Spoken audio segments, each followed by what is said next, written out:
Hello everyone, this is Connor Burrell, Team Sanctum here, and oh man, it's a wild Umbreon appearing. Oh, and what's that he's holding? Oh my, it's a new ABC artifact deck.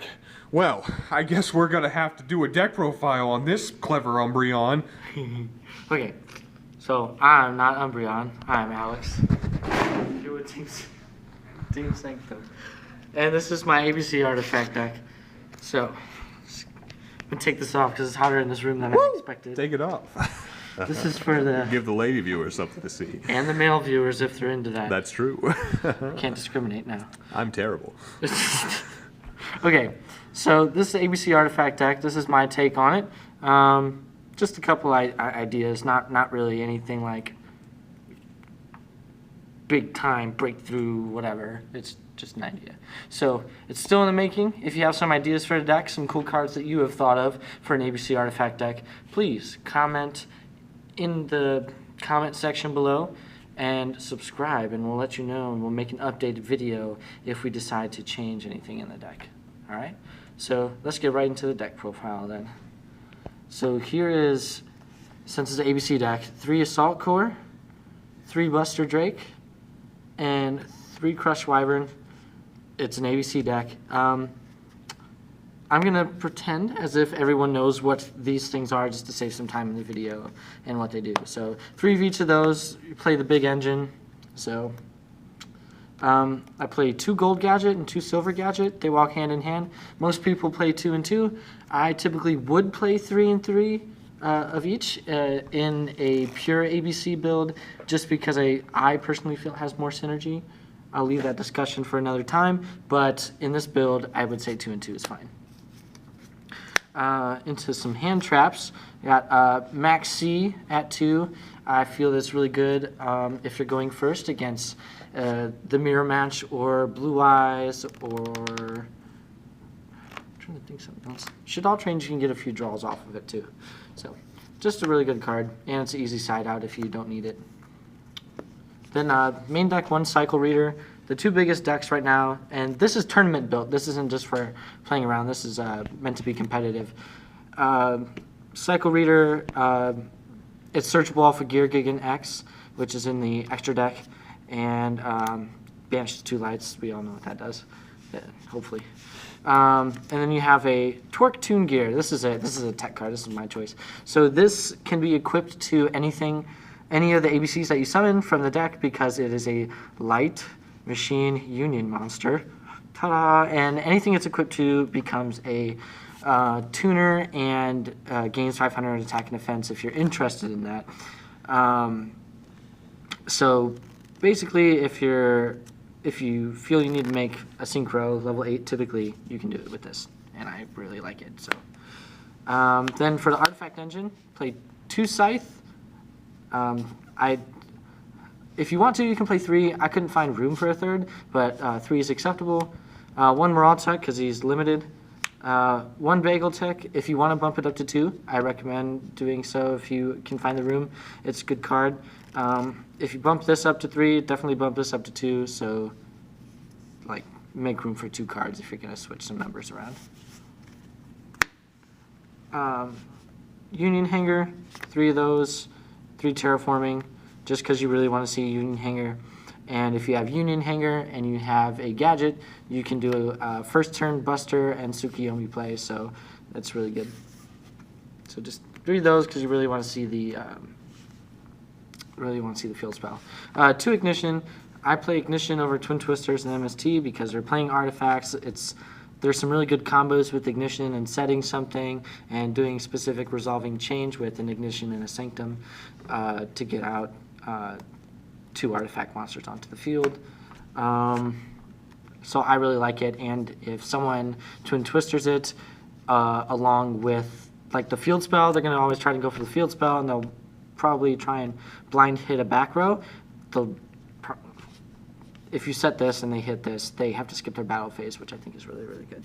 So then you play Double Pot of Desires. You're playing artifacts, so you don't want to play 3 because you don't want to banish everything, and you really only want to activate 1 of these per game anyways. You don't want to, well, per wouldn't be a round. What would it be?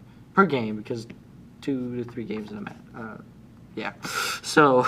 Per duel. Per duel. There you go. I'm sorry. It's late night, guys. But you really only want to activate one. So, but the +1 is real. Then I play Burial from a Different Dimension. I don't know if a lot of people are playing this. I haven't paid attention to that too much. But you can make a single buster play into a double buster play.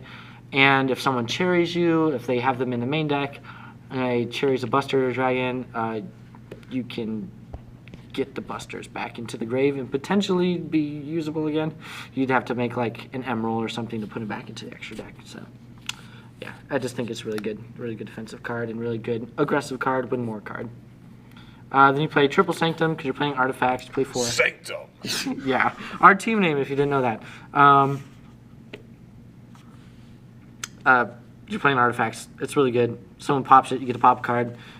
Make sure you activate this on your opponent's turn because you can't conduct your battle phase the turn that you activate this card. So just be aware of that. But Sanctum. Double Strike. I think with the Triple Sanctum, you don't need too much. Sanctum. More. Yeah, you don't. Sanctum. Sanctum. Sanctum. Okay, you don't need any more than 2 strikes.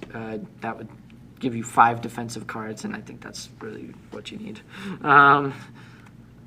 So I wouldn't play Warning because of the Sanctums. Sanctum. I'm gonna stop saying Sanctum now. Sanctum. Oh goodness. Yeah, you just need to. Oasis of Dragon Souls. If you didn't know, it's getting reprinted into tournament packs, so it's gonna be super rare. So this deck is gonna be blinged out. I don't think there would be any more commons in the deck. Oh no, Union Hanger and Terraforming. But Terraforming can come as a super. Oasis in the main deck because I would play Call, but this helps you avoid System Down, Game 2, whatever. I don't know if you find a weird person who has it in the main deck. It's just better. Makes it a worm type, so like certain things, I don't know.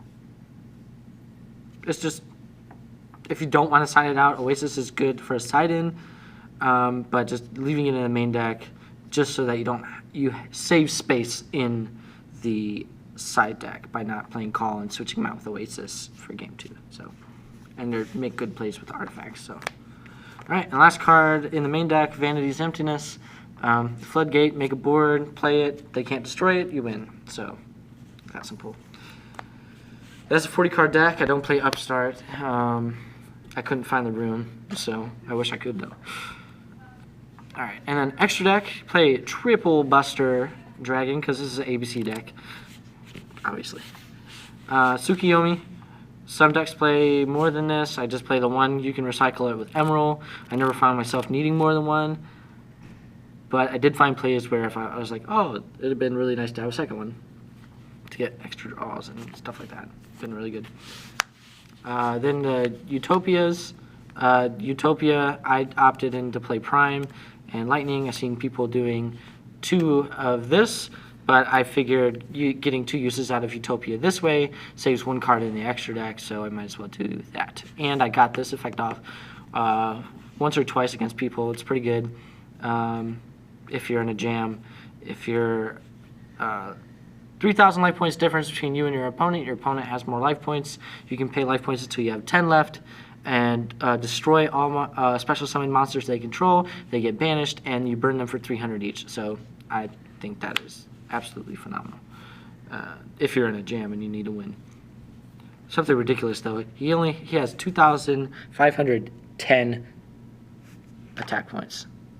Konami, what were you thinking? Really? I think it's hilarious, but I don't know. 2515 would be busted. Yeah, 2515 would be an OTK. No. So then for the rank 5s, play Durendal and Pleiades. Durendal because artifacts and shuffling your opponent's hand is really, really good right now, especially against ABCs. Pleiades, compulsing is better than destroying, so there you go. Emerald, shuffle stuff back. Or not shuffle stuff back. What am I saying? put things, it does shuffle back. Shuffles from grave back into the deck. And then drawing a card is really good, so really, really, really, really good. 1 Diamond Dyer, a lot of people are playing 2. I didn't find the room for that because you need artifact stuff in the extra deck too. I don't know. It puts both the materials into the grave that are on it, so I think it's great. Dodges skill drain, so I appreciate it. Abyss Dweller, for the BK Fire matchup, it's really important to have a card against that. And for the ABC Mirror match, can stop some of the graveyard effects if your opponent is trying to go for that kind of a play. Then you have the Castell. Shuffling is better, Book of Moon is better than destroying, so I like it. Gear Gigan X, search the cycle reader. I've never had to use it this way, but if you need to, you can search any of the gold or silver gadgets, or you can search for any of the ABC cards and add those to your hand as well. So he's pretty darn good. You're not going to use the second effect because you're not playing Gear Giga in it. Then the Synchro I play is Scarlight. Scarlight is stupid good right now. You for no cost, just nuke your opponent, like nuke all monsters on the field with attack less than or equal to his, and then burn your opponent for 500 life points for every single monster that was destroyed.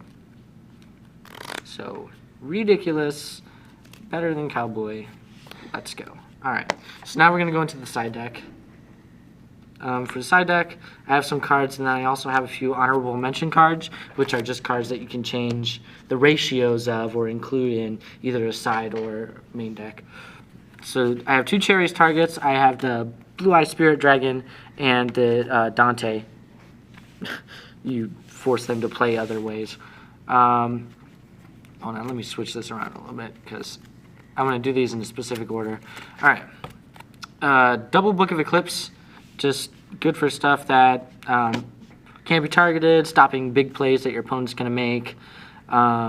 Shuts down PK Fire. It's really good. And if you have an OTK in hand and your opponent draws on the end phase, the draws don't really matter because they're not going to be able to put those cards in play, and you can just OTK them from their current game state. So, really good card. Artifact Lancia.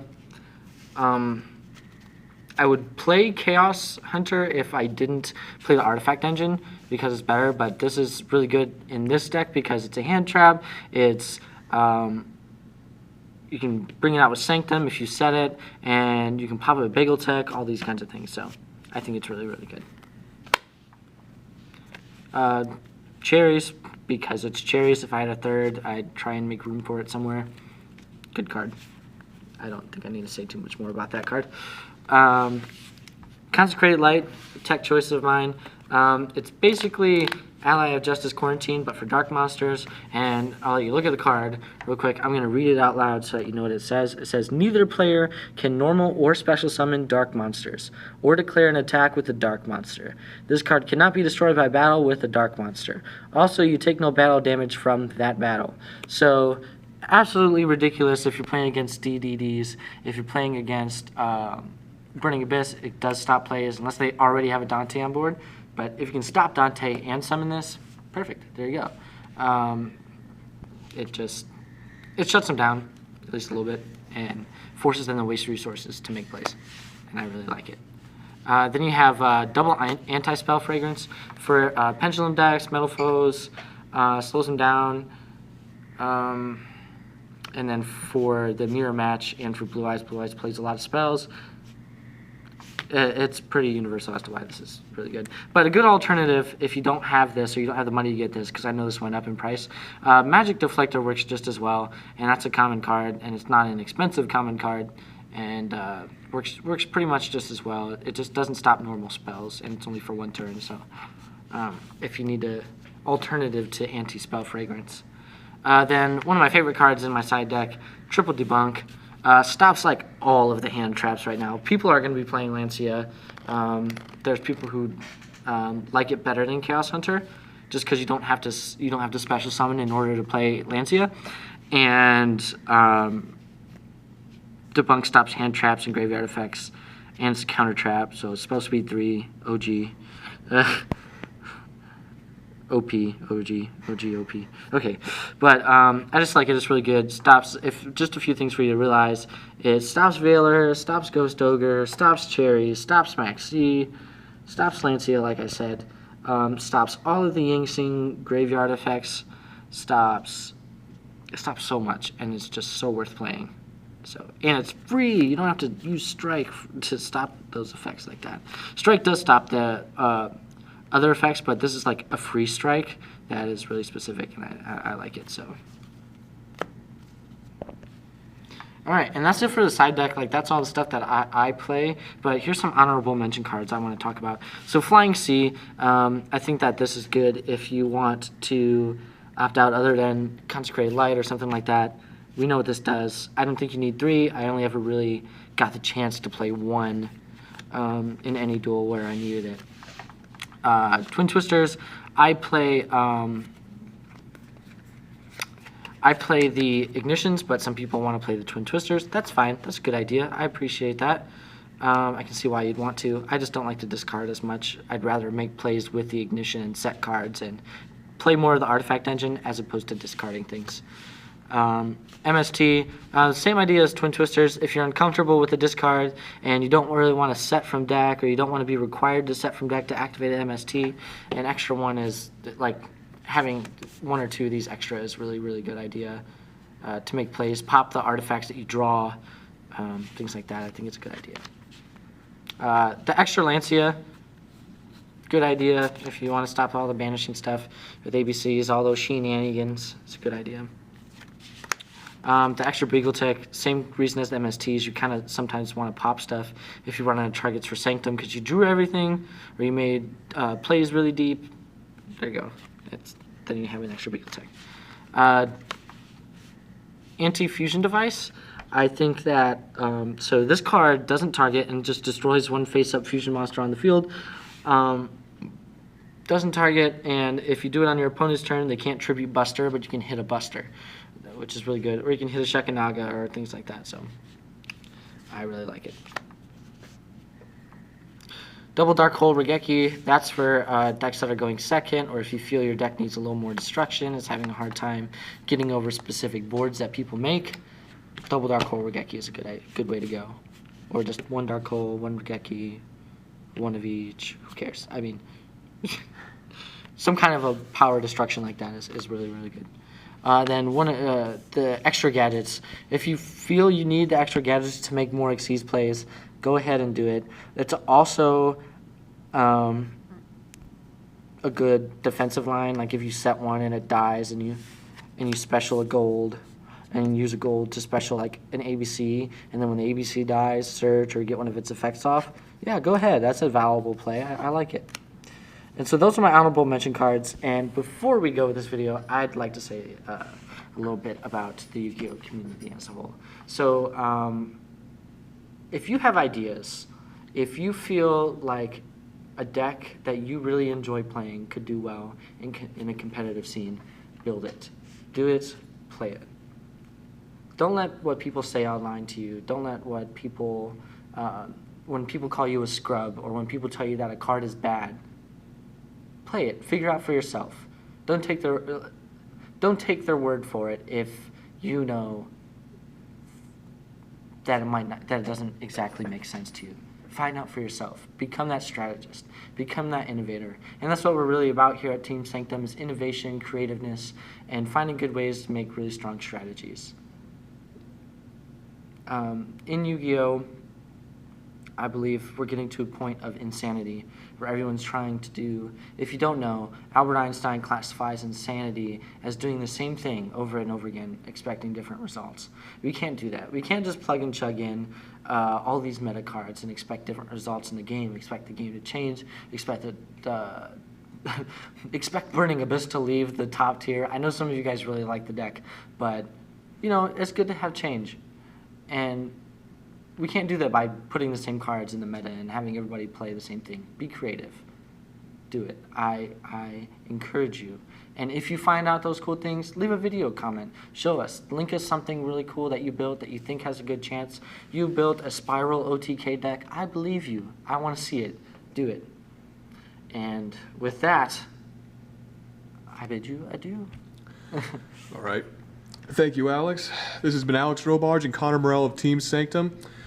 You guys keep creating and you have a good time.